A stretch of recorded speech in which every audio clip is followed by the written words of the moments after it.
সর্দি কাশি হলেই আমরা সাধারণত দোকান থেকে ওষুধ কিনে খাই, কিন্তু আজকে আমি একটা ঘরোয়া টোটকা করে সেটা আপনাদের দেখাবো। তাতে ভীষণ জিনিস লাগবে: বাসক পাতা, তুলসী পাতা, গোলমরিচ, লবঙ্গ, নুন, আদা, এলাচ, তালমিশ্রি আর তেজপাতা।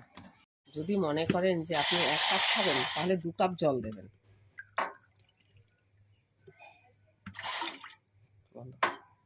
হলো, এক এক করে সব উপকরণগুলো দেব: বাসক পাতা, তুলসী পাতা, গোলমরিচ, লবঙ্গ, নুন,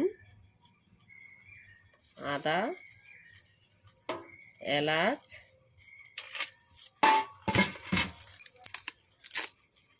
তেজপাতা, তালমিশ্রি।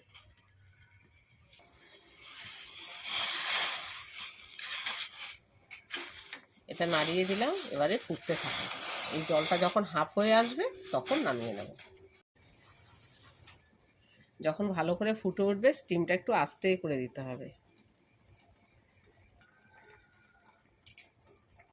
পাঁচনটা হয়ে এসেছে।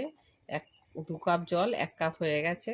এবারে জিনিসটা দেখতে দেখুন লাল লাগছে, এর কারণ হলো এটা হলো লাল বাসক পাতা। লাল বাসক পাতা বলে তাই লাল লাগছে। আর এই বাসক পাতা সবসময় সব জায়গায় পাওয়া যায় না, যেখানে পাওয়া যায় আপনারা অতি অবশ্যই এটা করবেন।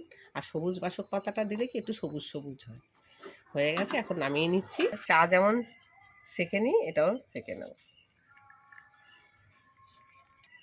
চা যেমন গরম গরম খায়, এটাও গরম গরম খাবেন। মনে রাখবেন, এটা অন্তত 4-5 দিন খেতে হবে।